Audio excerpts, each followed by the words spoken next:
네, 안녕하세요. 문법의 정수 7강 시작하도록 하겠습니다. 드디어 오늘 강의부터는 형태 파트가 시작을 하게 되었습니다. 의문 파트는 잘 복습하고 계신가요? 시간이 지나면은 우리가 배웠던 내용들이 희미해지니까 꼭 복습을 주기적으로 해주셔야 됩니다. 의문 파트에서는 의문론적 단위인 음소, 운소, 그리고 음절에 대해서 살펴봤습니다. 형태 파트는 형태의 단위인 형태소, 그리고 단어 이런 것들에 대해서 다루는 파트라고 생각을 하시면 됩니다. 그러면은 의문대와 마찬가지로 기본적인 개념들부터 한번 살펴보도록 하겠습니다. 형태 파트에서 가장 기본이 되는 단위는 형태소라는 겁니다. 우리가 의문을 다루면서 실질 형태소 그리고 형식 형태소라는 말은 여러 차례 언급을 했었어요. 그리고 간단하게나마 설명을 하기도 했었죠. 이번 시간에는 이 형태소에 대해서 보다 더 명확하게 설명을 해보겠습니다. 형태소는 뜻을 가진 가장 작은 단위를 말합니다. 자, 아래에 있는 예시를 볼까요? 하늘색이라는 단어가 있습니다. 우리는 이것의 의미를 알고 있죠. 연한, 파랑 이런 의미일 겁니다. 이거를 여러분들이 한번 둘로 나눠 볼까요? 어떻게 나눠 볼 수 있을까요? 이렇게 하늘과 색으로 구분할 수가 있을 겁니다.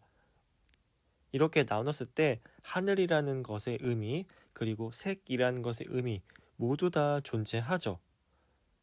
자, 그러면 여기서 하늘을 다시 한번 나눠볼 수 있을까요? 안 됩니다. 만약에 얘를 하와 늘로 나누게 된다면 더 이상 의미는 존재하지 않아요. 그리고 색 같은 경우에는 당연히 더 나눌 수가 없겠죠.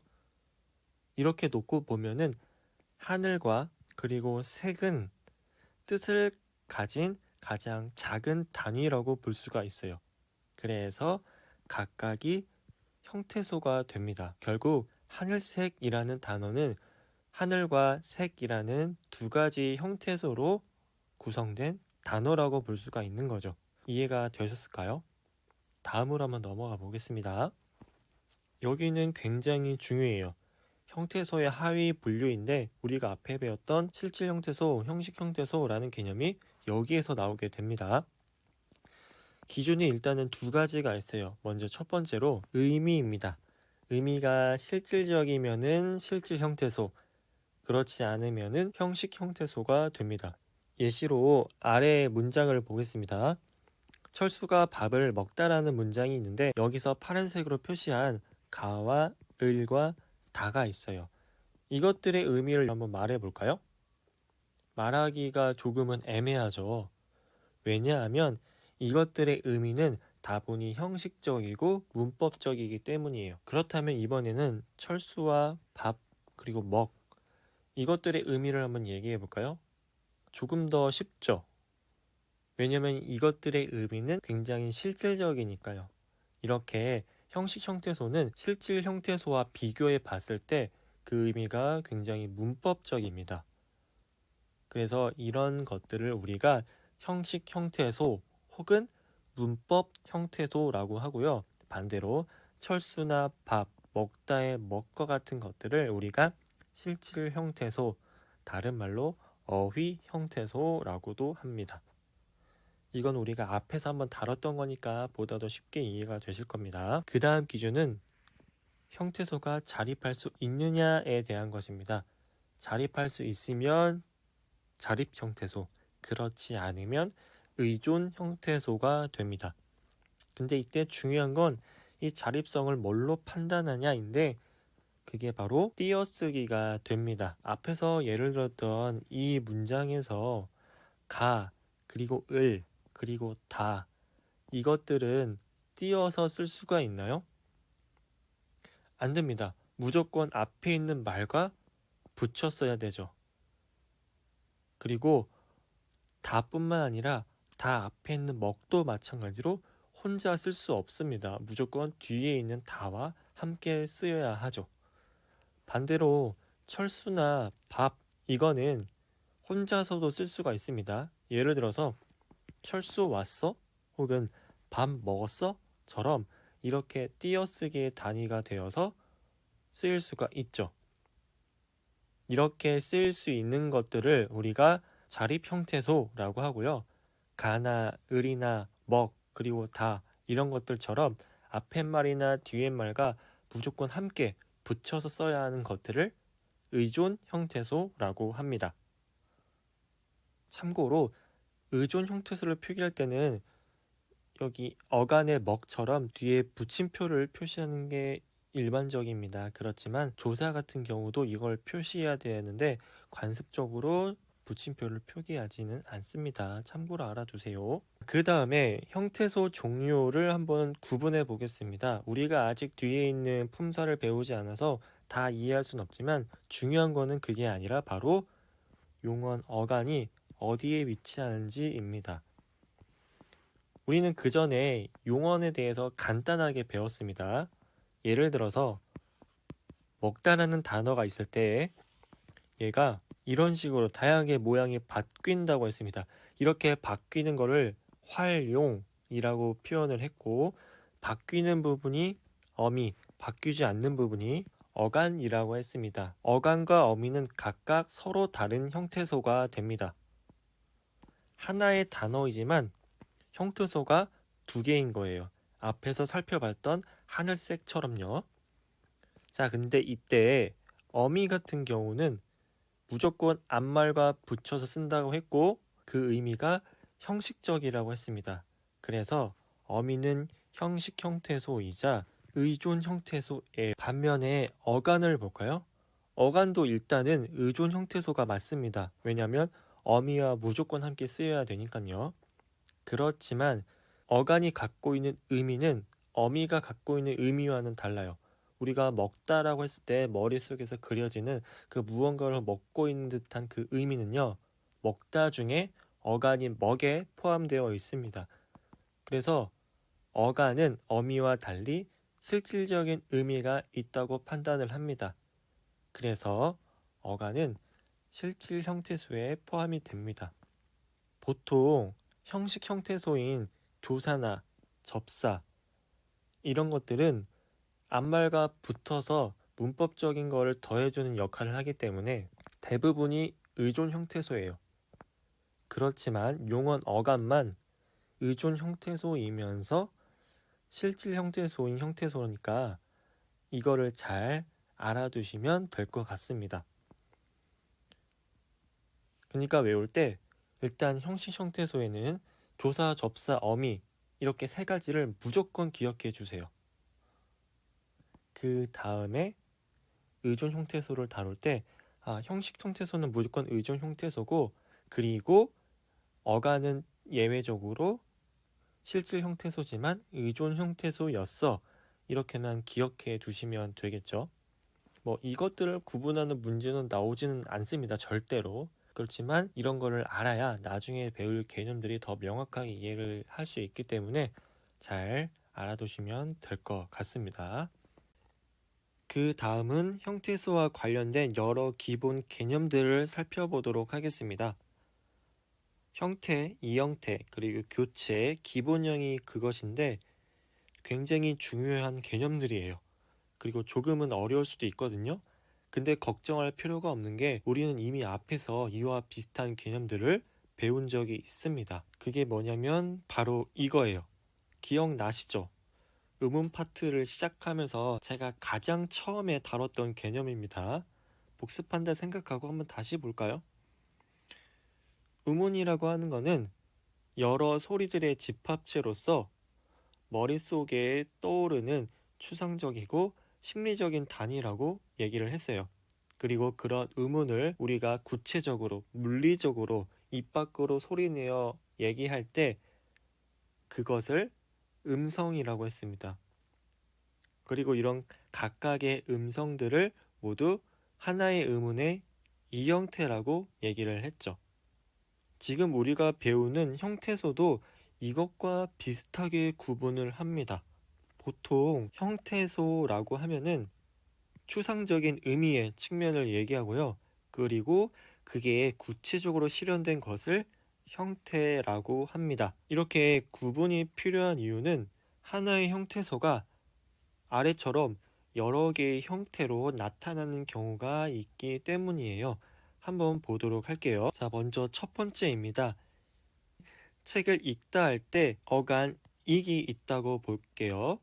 이 익이라는 어간은 환경에 따라서 그 모양이 다양하게 바뀌고 있습니다. 예를 들어서 뒤에 그냥 모음으로 시작하면은 아무런 것도 일어나지 않고 형태소의 모양이 바뀌지가 않습니다. 그리고 뒤에 만약에 니은으로 시작하는 자음이 오게 되면은 어떻게 되나요?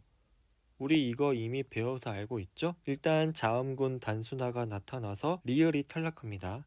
그리고 남은 기억이 니은에 의해서 비음화를 겪게 돼서 이응으로 발음이 되죠. 그래서 형태소의 모양이 이렇게 바뀝니다. 나머지 아래 예시들도 마찬가지로 우리가 배웠던 음음 변동들이 일어나서 형태소의 모양이 바뀌고 있어요. 자, 이때 모양이 바뀌는 건요, 꼭 표기가 바뀌는 것뿐만이 아니라 이렇게 표기는 바뀌지 않더라도 그 발음값이 바뀌는 것도 형태소의 모양이 바뀐다고 합니다. 이거를 잊으시면 안 돼요. 그리고 여기 맨 위에 있는 일거를 보면은 연음이 되어서 기억이 뒤음절 초성에 발음될 뿐 일이라는 형태소는 바뀌지 않았다고 봅니다. 참고로 알아두세요. 그리고 오른쪽에 있는 이를 보겠습니다. 이거는 지금 주격 조사를 얘기하고 있는 거거든요. 주격 조사 같은 경우는 앞말이 자음으로 끝나면 이가 오고 앞말이 모음으로 끝나면 가가 옵니다. 이때는 모양 자체가 바뀌었죠. 이런 경우도 형태소의 모양이 바뀌었다고 합니다. 자, 이렇게 하나의 형태소가 환경에 따라 모습을 달리하고 있습니다. 이렇게 모양이 바뀐 거를 교체라고 합니다. 그리고 교체되어 나타나는 것들을 각각 형태라고 하고요. 또한 한 형태소가 여러 형태들을 가질 때 그 형태들을 그 형태소의 이형태라고 합니다. 그리고 이러한 이형태들은 모두 상보적 분포를 이루죠. 자, 이렇게 놓고 보면은 음운과 정말 비슷한 거를 알 수 있죠. 다시 위로 가서 여기 오른쪽에다가 음운 기억을 한번 적어 볼까요? 똑같이 적어 보겠습니다. 기억이라는 음운이 어떠한 환경에서는 그냥 일반적인 무성음 기억으로 소리가 납니다. 그렇죠. 근데 반대로 어떤 환경에서는 유성음 기억으로서 발음이 되기도 한다고 했습니다. 또 어떤 경우에서는 원래는 파열음인데 파열이 되지 않는 불파음 기억으로서 발음된다고도 했습니다. 자, 이들 각각은 기억이라는 음운의 음성이 되고 이것들 모두가 변이음이라고 했습니다. 그리고 이런 변이음들이 나타나는 환경들은 절대 겹치지 않는 상보적 분포라고도 했고요. 형태소도 마찬가지입니다. 이들 각각은 일다의 익이라는 형태소의 형태들입니다. 그리고 이것들을 익이라는 형태의 이형태다 이렇게 부를 수도 있죠. 이런 이형태들이 나타나는 환경들은 그리고 상보적 분포를 보이고요. 어때요? 이렇게 놓고 보니까 우리가 앞에서 배웠던 음운과 음성 간의 관계와 형태소와 형태와의 관계가 굉장히 유사한 것을 알 수가 있죠. 정리해서 다시 보자면요. 하나의 형태소는요. 그게 놓인 여러 환경에 따라서 교체를 하게 됩니다. 교체가 되어서 나타나는 여러 가지 이런 모습들을 우리가 형태라고 합니다. 또는 이형태라고 부르기도 하고요. 형태라는 거는 각각의 이런 실현된 모습 하나하나에 좀 더 초점을 뒀을 때 형태라고 하고, 이형태라는 말 속에는 형태소와의 관계까지 포함된 개념이라고 보시면 됩니다. 여기까지 이해가 되실까요? 그러면 이어서 살펴보도록 하겠습니다. 한편 이 형태들 중에서는 어느 하나를 기본형으로 정하기도 합니다. 그리고 여기서 정한 기본형은 사전에 표제어로 실리죠. 기본형을 정할 때는 그 기본형이 나머지 이 형태들을 얼마나 타당하게 설명할 수 있는지를 따집니다. 위의 예에서 읽다의 익 같은 경우에는 만약에 이 형태를 기본형으로 했을 때 나머지 형태를 자음군 단순화나 비음화 이런 것들을 통해서 자연스럽게 설명을 할 수가 있어요. 근데 만약에 이런 형태들을 기본형으로 삼으면은 나머지 형태들을 자연스럽게 설명하기는 어려울 겁니다. 그리고 주격조사와 같이 어느 하나를 기본형으로 정하기 어려운 경우도 존재해요. 이럴 때는 임의적으로 어느 하나를 기본형으로 정하거나 둘 다 기본형으로 정하기도 합니다. 우리가 일반적으로 보는 사전에는 둘 다 기본형으로 등재가 되어 있습니다. 그 다음은 더 알아보기 내용을 살펴보도록 할게요. 이번에는 이 형태의 교체 양상입니다. 이 내용은 조금 깊은 내용이에요. 근데 이미 이것과 관련된 문제가 실제로 출제되기도 했고 얼마든지 문제로 나올 수 있는 내용이거든요. 그러니까 잘 정리를 해두셨으면 좋겠습니다. 총 3가지로 나누는데 먼저 첫 번째는 자동적 교체와 비자동적 교체입니다. 먼저 자동적 교체라는 말은 의문론적 제약을 충족시키기 위해서 반드시 나타나야 하는 교체입니다. 예를 들어서 여기 나와 있는 숲과 국민을 보겠습니다. 숲에서는 음절의 끝소리 규칙이 일어났습니다. 그래서 형태소의 모양이 바뀌고 있죠. 국민에서는 비음화가 일어나서 역시 마찬가지로 형태소의 모양이 바뀌고 있습니다. 아까 제가 앞에서 설명했던 것처럼 형태소의 모양이 바뀌는 것은 교체라고 했고 그 교체에는 꼭 표기가 바뀌는 것뿐만 아니라 이렇게 음운이 바뀌는 것, 그러니까 발음값이 바뀌는 것도 형태소의 교체가 된다고 얘기를 했습니다. 이런 음운 변동들은 우리가 앞에서 배웠던 것처럼 음운론적 제약 때문에 반드시 나타나는 거라고 얘기를 했어요. 그래서 이런 음운 변동으로 인해서 형태소의 모양이 바뀌게 되면은 그걸 우리가 자동적 교체라고 합니다. 반대로 비자동적 교체는 이러한 음운론적 제약과 상관없이 나타나는 교체가 비자동적 교체예요. 예를 들어서 주격조사 이, 가, 그리고 목적격 조사 을 같은 경우에는 의문론적 제약과는 관련이 없거든요. 예를 들어서 철수 가라고 했을 때 모음 뒤에 이가 못 오기 때문에 가가 온 거는 아니잖아요. 그래서 얘네들은 의문론적 제약과 관련이 없는 거죠. 그리고 우리가 앞에서 살펴봤던 의문 변동들 중에서도 의문론적 제약과 관련이 없이 나타나는 의문 변동들이 있었습니다. 그런 음운 변동으로 인해서 형태소의 모양이 바뀐다? 그런 거는 모두 다 비자동적 교체가 됩니다. 예를 들어 감다가 있겠네요. 이거 지금 된소리되기 2번 규칙이거든요. 우리말에서 미음 뒤에 디귿을 말할 수 없는 게 아닙니다.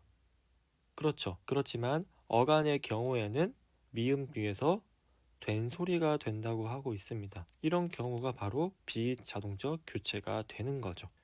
자, 이렇게 음운 파트에서 살펴봤던 개념들이 형태 파트에서도 사용이 되는 것을 확인할 수가 있습니다. 그럴 수밖에 없는 게 음운 파트에서는 음운들의 변동에 대해 살펴봤죠. 그리고 형태 파트에서 다루는 형태수라는 것은 그런 음운들이 모여서 만들어진 단위예요. 그러다 보니까 음운 변동이 일어나서 음운이 바뀌게 되면은 당연히 형태소의 모양이 바뀔 수밖에 없게 되고 그런 형태소의 모양이 바뀐 게 형태소의 교체가 된다고 얘기를 했으니까 당연히 영향을 주고받을 수밖에 없게 되는 거죠. 이해가 되실까요? 그러니까 기본적인 문법적 개념들을 여러분들이 확실하게 이해를 해야 된다. 제가 계속 강조를 하는 겁니다. 그렇지 않다면 이런 내용들을 이해할 수가 없으니까요. 그 다음은 규칙적 교체와 불규칙적 교체입니다. 우리가 흔히 히읗 불규칙, 러 불규칙 하는 거 있죠. 그게 바로 여기서 말하는 불규칙적 교체입니다. 먼저 규칙적 교체부터 보면은 음운 변동으로 인해서 일관된 설명이 가능한 교체를 말합니다. 우리가 음운 변동이라고 하는 거는요. 어떤 음운 현상을 보이는 부류나 그 환경을 일반화한 것입니다. 그리고 이렇게 일반화했다는 것은 규칙적인 성격을 갖는다는 것을 말하죠. 그리고 이렇게 규칙적인 교체를 보이는 것들은 그 교체의 양상을 쉽게 예측할 수가 있습니다. 예를 들어 여기 위에서 비음화가 나와 있죠? 그러면 우리는 기역, 디귿, 비읍과 비음이 만나는 그 어떤 단어들을 보더라도 쟤네가 비음으로 바뀌겠구나 이렇게 쉽게 예측을 할 수가 있게 됩니다. 우리가 그전에 배웠던 다른 음운 변동들도 모두 마찬가지고요. 그래서 비음화나 된소리대기나 우리가 배웠던 모든 음운 변동들 있죠? 그런 것들은 규칙적인 교체라고 볼 수가 있습니다. 그럼 반대로 불규칙적 교체는 뭘까요? 음운 변동으로 일관된 설명이 불가능한 교체를 말합니다. 예시로 시옷 불규칙에 나와 있습니다. 나중에 배울 내용이지만 한번 간단하게 보도록 할게요. 감기가 나타할 때 나타, 시옷을 가지고 있죠. 모음 앞에서는 시옷이 탈락합니다. 짖다도 마찬가지로 시옷이 탈락하고 있어요. 근데 씻다 같은 경우에는 모음 앞에서도 시옷이 탈락하지 않습니다. 그리고 해가 솟다도 마찬가지로 시옷이 탈락하지 않아요. 이렇게 시옷이 탈락하냐 혹은 아냐냐를 일반화해서 어떤 규칙으로서 정립을 할 수가 없습니다. 왜냐하면 단어마다 다르니까요.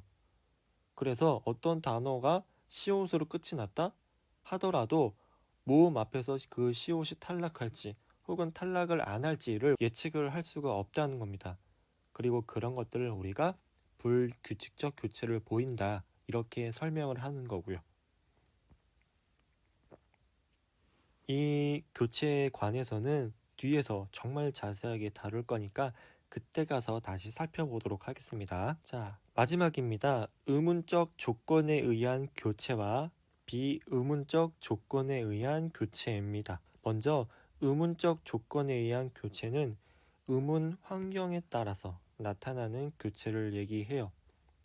예를 들어서 앞에 오는 말 혹은 뒤에 오는 말이 자음이냐 혹은 모음이냐 아니면 양성 모음이냐 음성 모음이냐 이렇게 자음과 모음의 성격이나 종류를 따진다.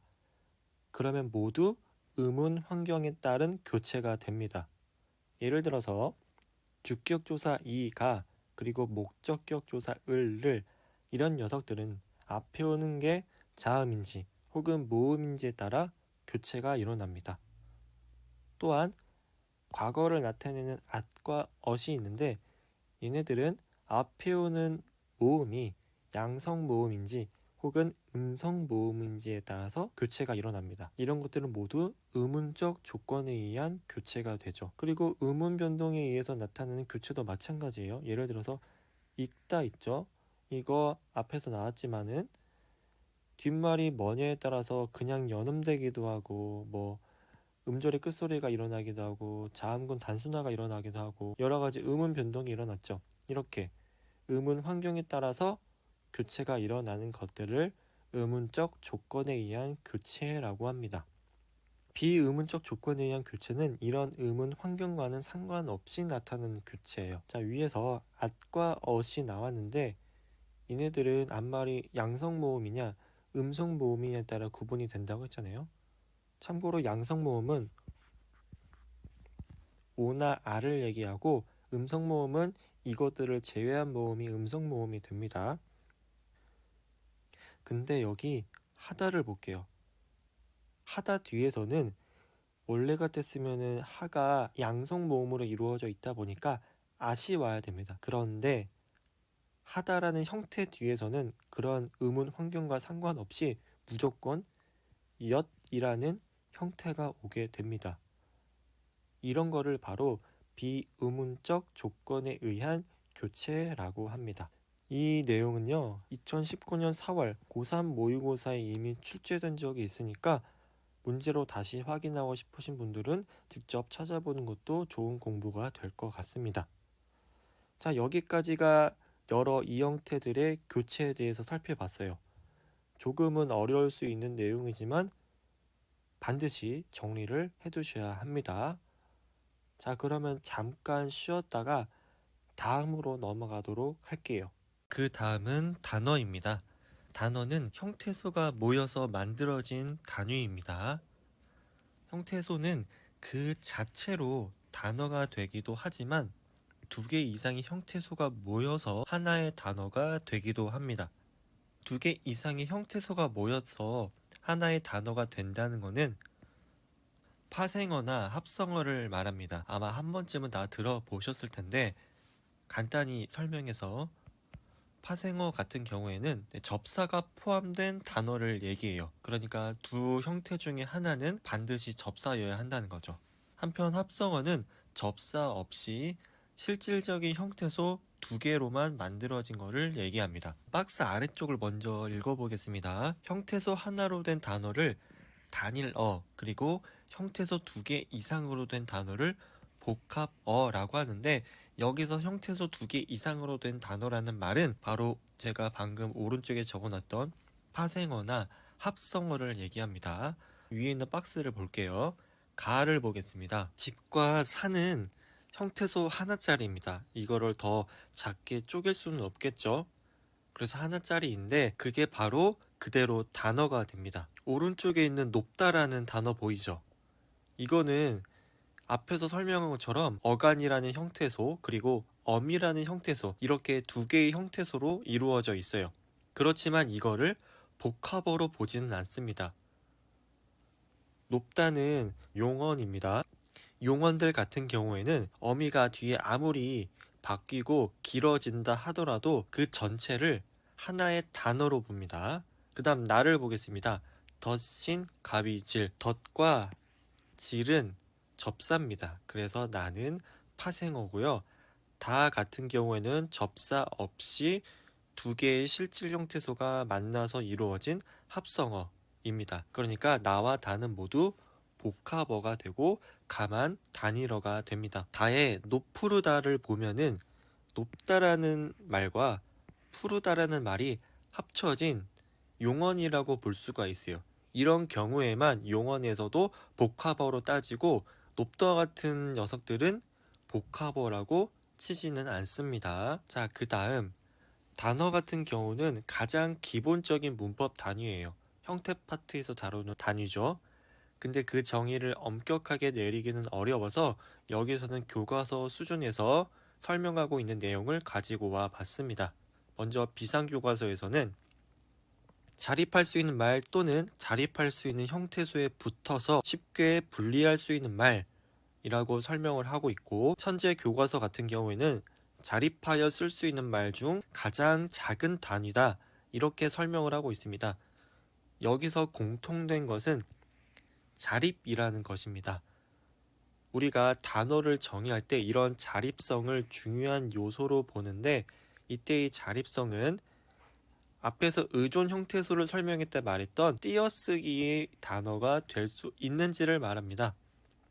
그러니까 기본적으로 의존 형태소 있죠. 접사, 조사, 어미, 얘네들은 단어가 될 수 없는데, 그런데 그 중에서 조사만은 단어로 인정하고 있어요. 실제로 조사는 반드시 앞말에 붙여 쓰죠. 그래서 자립성이 없다고 보는 게 맞는데, 그럼에도 불구하고 조사를 단어로 보고 있습니다. 비상교과서에서 정의하고 있는 거를 보면은 자립할 수 있는 말 또는 뒤에 뭐라고 나와 있죠? 자립할 수 있는 형태소에 붙어서 쉽게 분리할 수 있는 말, 이게 바로 조사를 의미하는 겁니다. 그냥 자립할 수 있는 말 이렇게만 정의해 놓으면은 조사를 포함할 수 없으니까 이렇게 뒤에 덧붙이고 있어요. 그런데 천재 교과서 같은 경우에는 그런 식으로 조사까지는 포함하고 있지 않는 모습을 보이고 있네요. 그 다음으로 넘어가 보도록 하겠습니다. 자, 그러면 왜 조사는 어미와 다르게 단어로 처리한 것일까요? 조사나 어미나 둘 다 형식 형태소잖아요. 여기에 대해서 어떻게 설명하고 있냐면 각각이 붙은 말의 성격이 다르다고 합니다. 조사가 붙은 말은 체언이라고 하는 건데요. 우리가 나중에 배우겠지만 명사가 대표적이에요. 예를 들어서 사과, 책, 물, 이렇게 일반적인 사물이라고 생각을 하면 되는데 자립성이 있는 말이죠. 반면 어미가 붙는 말은 뭐죠? 어간이죠. 어간은 자립성이 없다고 했습니다. 이런 점으로 미루어 보아서 자립성이 있는 체언에 붙는 조사는 어느 정도 최소한의 자립성을 갖고 있는 건 아니야, 이렇게 본다는 거죠. 쉽게 이해되는 내용은 아니죠. 그냥 이런 식으로 설명을 하고 있다는 거, 그 정도만 참고로 알아두시면 될 것 같습니다. 그 다음으로 넘어가도록 할게요. 네, 이번에는 어절이라는 개념입니다. 어절은 문제 풀 때 조건으로도 많이 나와요. 우리 앞에서 살펴봤던 음절과 함께 나오는 개념인데, 어떠한 조건에 맞는 답을 이름절로 쓰세요, 혹은 이 어절로 쓰세요, 이렇게 얘기하는 경우가 많거든요. 이때 이 어절은 문장을 구성하고 있는 각각의 마디로 쉽게 말해서 띄어서 쓸 때 하나의 덩어리를 어절이라고 합니다. 이렇게 보면 단어와 비슷하다고 볼 수 있지만 앞에서 단어에는 띄어서 쓸 수 없는 조사도 포함된다고 했습니다. 따라서 철수가 라고 했을 때 얘는 1어절이 맞는데, 단어로 따지면은 철수라는 단어, 가라는 단어, 이렇게 두 개의 단어라고 볼 수가 있어요. 지금까지 배운 단위인 어절과 단어와 형태소를 하나의 문장에 대입해서 보면 아래와 같습니다. 예를 들어서 철수가 아침밥을 맛있게 먹는다. 이거를 나눠볼게요. 먼저 어절로 나눠볼게요. 그러면은 그냥 띄어쓰기가 나눠진 부분을 기준으로 덩어리로 묶으면 됩니다. 그러면은 철수가 아침밥을 맛있게 먹는다. 이렇게 총 4개의 어절을 확인할 수가 있습니다. 그리고 여기에서 단어를 추가적으로 더 분리를 해주면 돼요. 단어의 정의는 뭐였죠? 자립할 수 있는가였습니다. 철수가에서 보면 철수를 자립해서 쓸 수가 있죠. 그리고 아침밥 같은 경우에는 그냥 그 자체가 하나의 단어입니다. 그래서 이렇게 한 단어, 조사을 한 단어. 앞에서 설명한 것처럼 용언, 동사나 형용사는 그냥 하나의 단어라고 했었죠. 그러니까 맛있게 한 단어, 먹는다 한 단어가 됩니다. 그 다음 형태소는 맨 처음 배웠던 단위죠. 의미를 가진 최소 단위니까 단어를 더 작게 쪼갠다고 생각을 하면 됩니다. 철수를 더 작게 쪼갤 수 없으니까 그냥 그 자체가 하나의 형태소가 되고요. 아침밥 같은 경우는 아침이란 형태소와 밥이라는 형태소가 둘 다 의미를 갖고 있기 때문에 이렇게 나눠볼 수 있죠. 그리고 용언 같은 경우는 어관과 어미를 나누어 주어야 합니다. 그래서 맛이라는 어간, 개라는 어미, 그리고 먹이라는 어간과 는과 다라는 어미로 구분을 할 수가 있습니다. 이렇게 나눠 봤는데 크게 어려운 거는 없었죠. 그러면 이것과 관련된 문제 하나를 풀어보도록 하겠습니다. 14년 11월 고1 모의고사 문제입니다. 이거를 보면은 방금 제가 한 것처럼 문장을 단어와 형태소로 분류하는 문제입니다. 고3이나 수능에서 이런 문제를 살펴볼 수는 없습니다. 고1이니까 이런 문제가 나오는 거예요. 여기서는 어절이 나와 있지 않지만 어절로 한번 나눠본다면 이렇게 띄어쓰기를 기준으로 총 3가지의 어절을 확인할 수가 있습니다. 그리고 단어로 나눠 본다면 일단 조사들은 다 단어라고 했었죠. 그러면 당연히 그 앞에 붙은 말도 단어일 겁니다. 풋사과는 하나의 단어로 형성된 겁니다. 그래서 하나의 단어로 치고요. 용어는 어간과 어미가 그냥 하나의 단어라고 했었죠. 그 다음에 형태소는 의미를 가진 것까지 다 쪼개야 된다고 했어요. 그래서 풋사과 같은 경우에는 풋이라는 말과 사과라는 두 형태소로 이루어진 거니까 둘로 쪼개볼 수 있고, 용언 같은 경우에는 어간과 어미로 다 나누어야 한다고 했었죠. 그래서 먹었다는 먹이라는 어간과 그리고 다라는 어미로 이루어져 있었습니다. 그럼 문제를 한번 풀어볼게요. 1번 는과 르의 경우는 자립성이 없는 형태소이지만, 맞죠? 는과 르는 조사라서 자립성이 없지만 단어로 인정되고 있군. 맞습니다. 조사는 단어에 포함된다고 했어요. 그 다음 엇은 자립할 수 없는 형태소로, 맞습니다. 어미는 자립을 할 수 없어요. 자립할 수 있는 형태소와 결합하고 있군. 자, 여기가 틀렸죠? 엇이 결합하는 말은 어간일 텐데 어간은 자립할 수 없었습니다. 그러니까 정답은 2번. 3번 더 볼게요.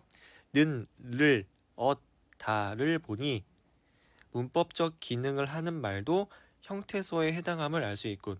네, 맞아요.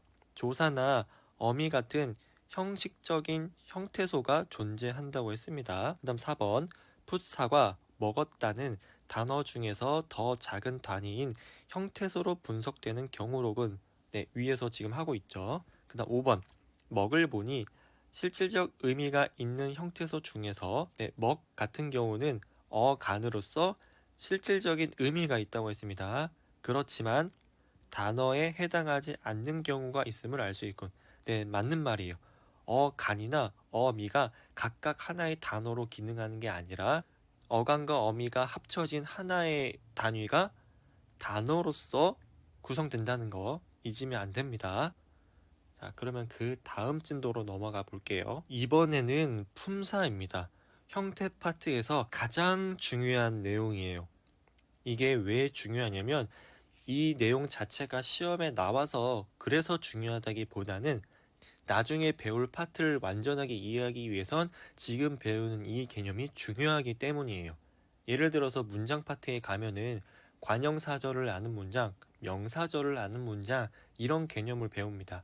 그런데 그 개념을 더 쉽고 완벽하게 이해하기 위해서는 명사라는 말, 그리고 관형사라는 말 이런 개념들을 확실하게 알고 있어야 되거든요. 그런데 그거를 내가 잘 알지 못해. 그러면은 그 아는 문장의 개념을 확실하게 이해할 수가 없습니다. 그래서 제가 문법에서 제일 중요한 건 기초와 기본이라고 하는 거예요. 자, 그러면은 그런 기초와 기본 개념을 확실하게 쌓으러 한번 가봅시다. 먼저 품사가 뭔지를 살펴봐야겠죠? 품사란 단어를 문법적 성질의 공통성에 따라 나눈 부류를 말합니다. 제가 학교에서 이 품사 단원을 설명할 때 아이들한테 가장 많이 설명하는 게 집에 있는 옷장을 정리하는 걸로 얘기를 많이 해요. 여러분들 집에 가보면 옷이 굉장히 많죠? 교복도 있을 거고, 추리닝도 있을 거고, 양말도 있을 거고, 속옷도 있을 거고, 외투도 있을 거고, 굉장히 다양할 거란 말이에요. 근데 만약 그거를 제대로 정리하지 않고 그냥 큰 바구니에 다 담았다고 생각해 보세요. 그럼 어떻게 될까요? 뭐가 뭔지 정확히 파악하기가 어렵겠죠. 우리말도 마찬가지입니다. 우리말에는 정말 무수한 수의 단어가 존재해요. 근데 만약에 그 단어들을 제대로 분류하지 않고 그냥 넓은 운동장에다가 퍼뜨려 놓는다고 생각해 보세요. 굉장히 복잡하겠죠. 그래서 그거를 정리해 놓은 게 바로 품사라는 거예요. 특정 기준에 따라 우리가 옷을 분리하듯이 단어도 마찬가지로 몇 가지의 기준을 토대로 단어들의 종류를 구분하는 거죠. 그게 바로 품사가 됩니다. 그 다음은 품사 분류의 기준입니다. 기준에는 형태, 그리고 기능, 의미가 있습니다. 형태라고 하는 것은 단어의 형태가 변하는지와 관련이 됩니다. 용언처럼 어간 뒤에 어미가 여러 개로 바뀌면서 모양이 변하는 경우가 있어요. 그럴 때 그 단어들을 가변어라고 합니다. 용언을 제외한 나머지 것들은 모두 불변어가 되죠. 그런데 추가적으로 한 가지가 더 있는데요. 서술격 조사이다가 그렇습니다. 조사는 조사인데 체온 뒤에 붙어서 서술하는 역할을 하는 조사가 있거든요. 그게 이 서술격 조사입니다. 이 경우에는 조사임에도 불구하고 가변어에 속하고 있습니다. 그 다음 기능이에요. 기능은 단어가 문장 안에서 다른 단어들과 맺는 문법적인 관계를 통해서 어떤 기능을 하고 있는가를 말합니다. 예를 들어서 위 문장에서 새라는 말과 매우라는 말은 뒤에 오는 말을 꾸며주는 기능을 합니다. 이렇게 단어는 문장 내에서 여러 기능들을 하고 있거든요. 그런 기능들에 따라서 품사를 분류하게 되면 체언, 수식언, 독립언, 관계언, 그리고 용언이 됩니다. 마지막 기준 의미는 개별적인 단어의 어휘적인 의미가 아니라 같은 품사로 묶이는 단어들이 공통적으로 갖는 의미를 말합니다. 예를 들어서 가를 볼까요? 포도, 책상, 신발, 젓가락. 만약에 진짜 단어가 갖는 개별적인 의미를 가지고 품사 분류를 한다면 이것들은 한 군데에 묶일 수가 없습니다. 공통점이 없잖아요. 그런데 여기서 말하는 의미는 그런 게 아니라 가에서 따지면은 사물의 이름을 가리키는 단어들 이렇게 본다는 겁니다. 그렇게 보면은 가에 있는 단어들은 모두 우리가 알고 있는 그런 사물들을 가리키는 이름이기 때문에 하나로 묶일 수가 있겠죠. 나도 마찬가지로 대상의 움직임을 나타내는 단어들 이렇게 보면은 하나로 묶일 수가 있을 겁니다. 이 기준에 따라서는 명사, 대명사, 수사, 관형사, 부사, 감탄사, 조사, 동사, 형용사로 분류할 수가 있습니다. 이 표는 품사 체계를 보여주고 있는 표인데 여러분들이 확실하게 이해하고 암기하고 있으셔야 됩니다. 뒤에서 각각의 품사를 설명할 거니까 그렇게 되다 보면은 자연스럽게 암기가 될 거예요. 너무 걱정하지는 않으셔도 됩니다. 그 다음은 품사 통용이란 말인데 이거는 정말 중요해요. 얼마든지 문제로 나올 수도 있고 이미 많은 문제가 출제가 된 부분입니다. 무슨 말이냐면 단어는 하나의 품사로 사용되는 경우가 일반적이에요. 그렇지만 똑같은 형태의 단어가 둘 이상의 품사로 사용될 수도 있습니다. 그거를 품사 통용이라고 해요. 위에 보면 아니라는 똑같은 형태의 단어가 나와 있죠? 그런데 품사가 다릅니다. 하나는 부사로서 뒤에 오는 용언을 수식해 주고요. 또 하나는 감탄사로서 감정을 드러내고 있습니다. 뒤에서 보면은 더 알아보기로 의존명사와 조사로 쓰이는 단어들에 대해서 다뤄볼 건데 그때 가서 다시 한번 설명하도록 하겠습니다. 일단 여기서 잠깐 쉬고 이제 진짜 본격적인 품사 체언부터 들어가 보도록 할게요. 자, 그러면은 체언에 대해서 살펴보도록 하겠습니다. 체언이라는 것은 품사 기준에서 기능을 기준으로 했을 때 분류되었던 품사 명칭이었죠. 이 체언 안에는 명사 그리고 대명사, 수사가 있습니다. 오른쪽에 있는 조그마한 글씨를 보면은 체언의 체는 몸체자 할 때 체입니다. 왜 이런 한자를 썼냐면 체언 같은 경우는 주로 문장에서 주어로 쓰이게 되는데 이 주어는 문장에서 중요한 부분이기 때문에 몸 역할을 한다고 해서 몸체자를 써서 체언이라고 한 겁니다. 물론 체언은 주어뿐만 아니라 서술어, 목적어, 보어, 관형어, 서술어 등 다양한 문장 성분으로 쓰일 수가 있습니다. 이거는 그냥 참고만 하시고요. 일단 명사부터 살펴보도록 하겠습니다. 명사란 사람이나 사물, 장소 등의 이름을 나타내는 말입니다. 가장 종류가 많고 우리가 주변에서도 쉽게 볼 수 있는 것들이에요. 당장 지금 공부하고 있는 주변을 살펴보면 책상, 의자, 연필, 공책, 컴퓨터 이렇게 우리가 눈으로 보는 다양한 사물들의 이름이 바로 명사가 됩니다. 자, 명사는 철수가 빵을 뒤에 조사가 붙고요. 그리고 학생들처럼 들이라는 단어가 붙을 수 있습니다. 그리고 맛있는 빵, 귀여운 고양이처럼 관형어의 수식을 받을 수도 있습니다. 이때 관형어란 우리가 다음 문장 파트에서 배우게 될 문장 성분 중에 하나인데 간단하게만 설명하면 뒤에 오는 말을 꾸며주는 말이라고 생각을 하시면 됩니다. 여기서 이걸 자세하게 설명할 수 없으니까 이 정도로 하고 넘어갈게요. 명사의 하위 분류입니다. 이 내용은 사실 그렇게 중요하지 않아요. 교과서에서 이 내용이 나온다고 하더라도 굉장히 축소되어 나오고 모의고사나 수능에서 이거를 근거로 한 문제는 찾아볼 수가 없습니다. 그래서 제가 여기서 이거를 복잡하게 설명을 하지는 않을 겁니다. 그냥 여러분들이 잠깐 영상을 멈추고 천천히 읽어보시길 바랄게요. 물론 뒤에 나와 있는 의존명사는 설명을 할 겁니다. 자, 고유 명사와 보통 명사인데 지금 여기서 잠깐 화면을 멈춰 두시고 천천히 이 본문 내용을 읽어봐 주세요. 그러면은 충분히 혼자서도 이해할 수 있을 겁니다. 여기도 마찬가지로 잠시 멈추고 읽어봐 주세요. 그 다음 의존명사, 자립명사입니다. 의존명사 같은 경우는 굉장히 중요해서 설명을 하도록 할게요. 의존명사란 말 그대로 명사는 명사인데 의존적인 성격을 가지고 있는 명사를 얘기해요. 근데 조금은 이상하죠? 왜냐면 앞에서 우리가 의존 형태소다, 자립 형태소다 이런 거를 배웠는데 그러면 명사는 의존 형태소라는 말인가? 이렇게 생각할 수가 있잖아요. 아닙니다. 그때 의존 형태소는 조사, 접사, 어미 이렇게밖에 없다고 했죠. 명사는 그 세 가지에 포함되지 않기 때문에 당연히 자립 형태소예요. 여기서 말하는 의존이라는 말은요, 의존 명사를 띄어쓰지 못한다는 것이 아니라 무조건 다른 말과 함께 사용이 되어야 된다는 것을 의미합니다.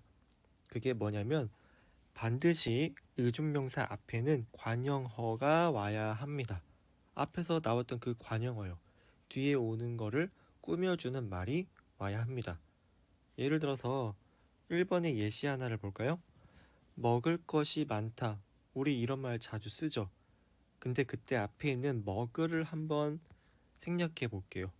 그러면은 그냥 것이 많다가 되는데 이렇게 쓰는 거는 본 적이 없죠? 이처럼 의존 명사는 앞에 반드시 어떠한 말이 와야 해요. 이해되셨나요? 이런 의존 명사의 특징은 그리고 2번, 3번, 4번 같은 다른 특징들도 존재가 합니다. 뭐가 있냐면 관형, 사형, 어미가 제약이 있는 경우도 있고요. 그리고 뒤에 오는 서술어에도 제약이 있는 경우가 있어요. 또한 결합할 수 있는 조사가 한정되기도 합니다. 천천히 예시를 읽어보면 어떤 말인지 다 이해가 되실 거예요. 근데 여기서 제일 중요한 건 뭐다? 바로 1번입니다. 여기서 나오고 있는 2번, 3번, 4번 같은 성격을 문제에서 콕 집어서 물어볼 일은 거의 없습니다. 그래서 제가 그냥 넘어가는 거예요. 그리고 의존명사 중에서는 어떤 대상의 수량을 나타내는 단위성 의존명사라는 것도 있습니다. 개, 마리, 권, 분 모두 의존명사로서 앞말에는 관형어가 오고 있는데 그 관형어가 수량을 나타내는 표현이 옵니다. 그 다음은 대명사입니다. 정의를 볼게요. 사람이나 사물, 장소 등의 이름을 대신하는 말. 아까 사람이나 사물, 장소 등의 이름을 뭐라고 했어요? 명사라고 했죠. 그러니까 요약하면은 명사를 대신하는 말이 바로 대명사가 됩니다. 대명사도 특성은 명사와 비슷해요. 한번 보겠습니다. 예시를 보면 철수는 영희를 만났다. 이렇게 구체적인 이름을 통해서 표현을 해도 되지만 그 명사를 대신 가리킬 수도 있어요. 철수가 남자고 영희가 여자라면 그는 그녀를 만났다. 이렇게 해도 되잖아요. 이처럼 사람을 가리켜서 표현을 할 수도 있고 이것 외에도 사물이나 장소를 가리키기도 합니다. 아래를 보면은 과자를 가리켜서 그것이라고 했고요. 그리고 학교를 가리켜서 그곳이라고 했습니다. 이런 대명사의 특성은 명사와 비슷하지만 명사와는 달리 조사가 결합할 때 형태가 변하기도 합니다. 예를 들어서 나, 너와 같은 대명사는요. 주격 조사가 붙으면 이렇게 바뀌기도 하죠. 이때 형태가 변한다고 해서 앞에서 말했던 가변어라고 생각을 하면 안 됩니다. 가변어는 용언이 활용하는 것을 두고 말하는 겁니다. 그 다음 대명사의 상황 의존성입니다. 아래에 한번 읽어볼게요. 대명사는 대상의 이름을 말하는 대신 대상을 가리켜서 표현할 뿐이기 때문에 그 의미는 상황에 따라 달라질 수 있습니다. 예를 들어서 아래 문장을 한번 보겠습니다. 너는 거기서 무엇을 하니? 이때 너, 거기, 무엇은 모두 다 대명사거든요. 근데 이 대명사의 의미는 여기 제시된 문장만 가지고는 알 수가 없습니다. 만약에 철수가 부엌에서 요리를 하고 있는 상황이라면 너는 철수가 될 것이고 무엇은 요리가 될 거예요. 그런데 만약에 영희가 운동장에서 축구하는 상황에서는 너는 영희가 되고 무엇은 축구가 될 겁니다. 이렇게 대명사가 갖고 있는 의미가 달라지고 있죠. 상황에 따라. 이런 거를 상황 의존성이라고 합니다. 그러니까 이렇게 거기가 가리키는 의미는 상황에 따라서 집이 될 수도 있고 학교가 될 수도 있다는 겁니다. 나머지 부분을 더 읽어보면은 이러한 상황 의존성은 반대로 같은 대상에 대해 다른 대명사 표현이 사용되는 것으로도 나타납니다. 위에 있는 문장에 대한 답변으로 나는 여기서 책을 읽어. 만약에 이렇게 얘기를 했다면 너는 나가 되고 거기는 여기가 될 겁니다. 분명 같은 사람과 장소를 얘기하고 있지만 누가 말하는지에 따라서 다른 대명사로 표현이 되고 있습니다. 그러니까 오른쪽에도 표시를 하자면은 집과 학교가 거기로 표현될 수도 있고 반대로 학교라는 동일한 대상이 거기가 될 수도 있지만 여기가 될 수도 있다는 거예요.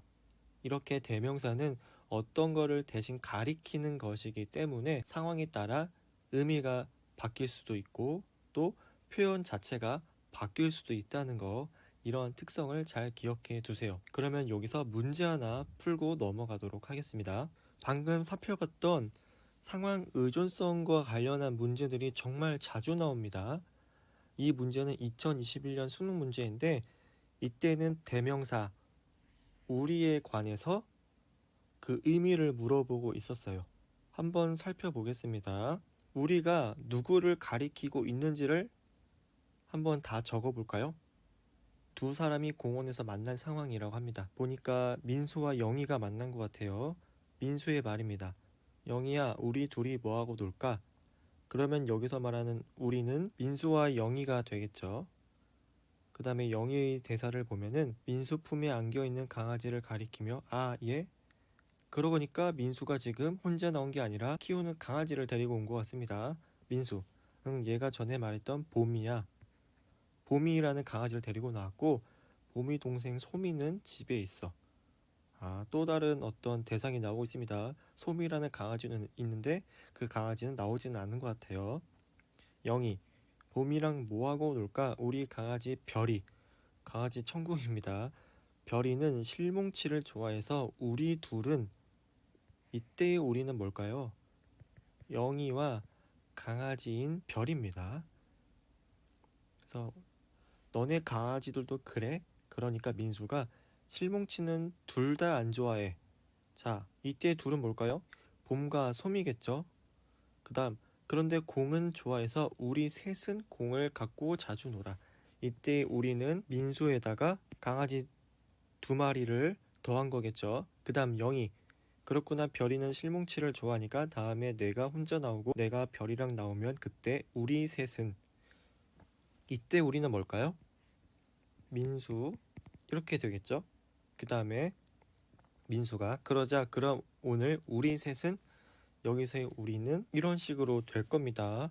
문제를 풀어볼까요? 선지 1번, 기억과 니은은 가리키는 대상이 동일하나요? 동일하지 않습니다. 2번, 니은이 가리키는 대상은 미음이 가리키는 대상에 포함된다. 니은은 영희와 별이고 미음은 민수, 영희, 별이니까 맞네요. 포함이 되고 있습니다. 3번, 디귿이 가리키는 대상은 비읍이 가리키는 대상이 포함이 되나요? 포함되지 않습니다. 4번, 리을과 미음은 가리키는 대상이 동일하지 않고 리을과 비읍도 동일하지 않습니다. 자, 이렇게 문제를 풀어봤는데 크게 어렵지 않았죠? 이런 문제는 뭘 암기하고 푼다기보다 그냥 문제를 보면서 그 자리에서 분석해서 푸는 문제니까 천천히 실수하지 않는 게 포인트입니다. 어쨌든 대명사가 갖고 있는 상황 의존성이 이렇게 문제로도 나올 수 있다는 거. 그럼 다음으로 넘어가 볼게요. 자, 그 다음은 대명사의 하위 분류입니다. 여기 나오는 표 내용을 다 설명하기는 어려워요. 그리고 이미 우리는 우리말을 모국어로서 잘 쓰고 있잖아요. 그래서 보다 보면은 아, 이게 그 말이었구나를 다 알 수 있을 겁니다.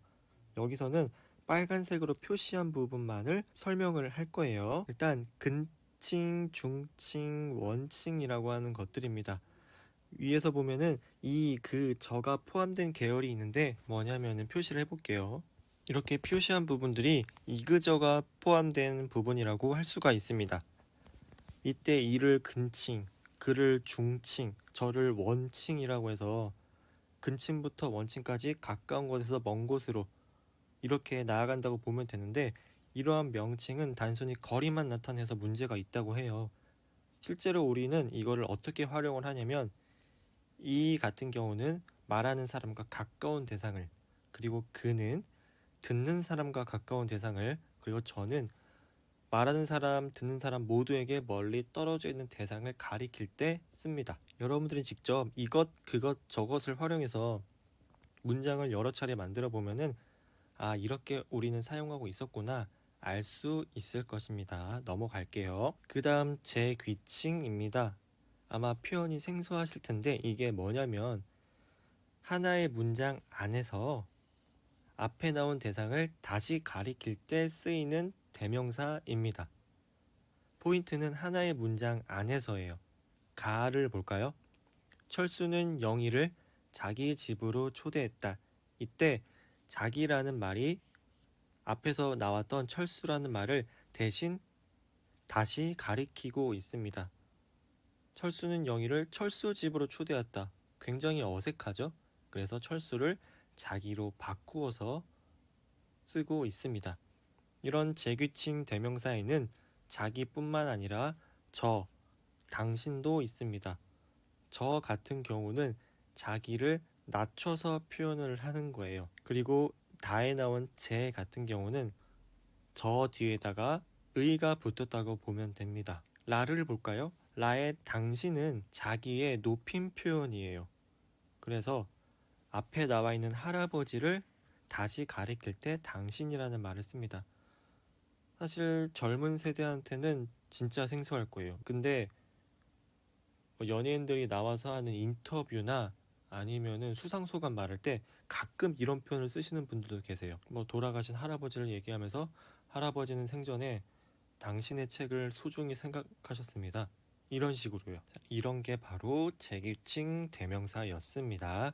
그 다음 넘어가 볼게요. 이번에는 미지칭 부정칭이라는 겁니다. 헷갈릴 수 있으니까 천천히 한번 읽어볼게요. 여기서 밑줄 친 누구, 무엇 이런 게 모두 다 미지칭 부정칭인데 누구는 미지칭이라 불리는 것으로 가리키는 대상은 정해져 있습니다. 그렇지만 대상의 정보, 이름이나 신분 등 이러한 정보를 정확히 모를 때 사용하는 대명사입니다. 가 같은 경우는 화자는 청자와 함께 누군가를 봤습니다. 그래서 저 사람이 누구니? 라고 얘기하는 거예요. 왜냐하면 그 대상에 대한 정보를 모르기 때문에 이름을 모르든 아니면 신분을 모르든 이게 바로 미지칭입니다. 반면에 부정칭으로 쓰이는 경우도 있는데 이때는 특정 인물을 가리키지 않습니다. 나를 볼까요? 죄를 지으면 누구나 벌을 받습니다. 이때 누구가 대상이 정해져 있나요? 아닙니다. 특정 인물을 가리키고 있지 않고 그냥 막연한 사람을 가리키고 있어요. 이럴 때 부정칭이라고 합니다. 아래 다를 보겠습니다. 철수야, 누가 왔니? 이때 누구는요, 미지칭 혹은 부정칭 두 가지 모두 쓰일 수가 있어요. 미지칭으로 쓰였다면 어떤 상황일까요? 예를 들어 이런 상황입니다. 방에 있는 화자는 띵동 초인종 소리를 듣고 나간 철수와 어떤 사람이 이야기를 하는 소리를 들었어요. 누가 왔다는 거를 확실하게 인지를 한 거죠. 근데 누가 온지는 몰라요. 배달원이 온 건지 택배 기사님이 오신 건지 철수의 친구가 온 건지 잘 모릅니다. 그래서 정보를 얻기 위해서 철수한테 물어보는 거죠. 철수야, 누가 왔니? 그러면 이때 누가는 뭘까요? 미지칭이 됩니다. 반면에 부정칭으로도 쓰일 수 있죠. 방에 있는 화자는 거실에서 뭔가 말하는 소리가 들린 것 같아요.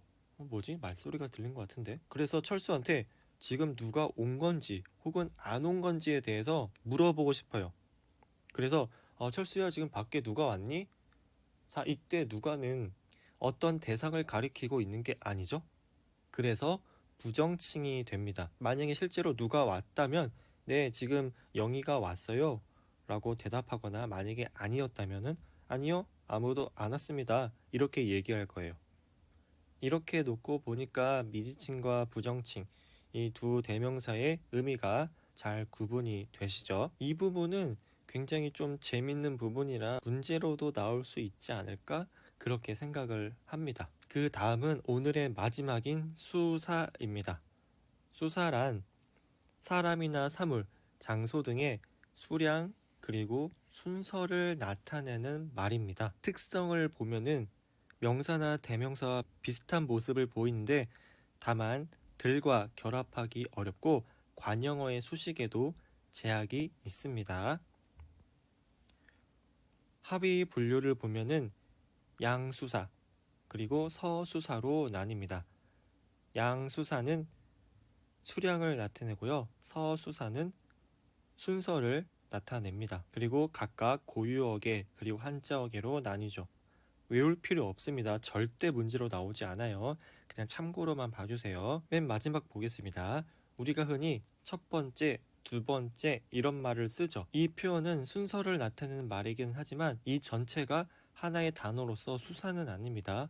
어떻게 구성되어 있는 거냐면 관형사와 앞에서 살펴봤던 의존명사 번과 그리고 접사 째로 구성된 말입니다. 참고로 알아두세요. 여기까지가 오늘 배울 내용이었습니다. 오늘 정말 많은 내용을 한 것 같은데 앞에 배웠던 기본적인 개념 절대 잊지 마시고 꼭 복습해 주세요. 그러면 다음 강의에서 뵙겠습니다. 모두 열공!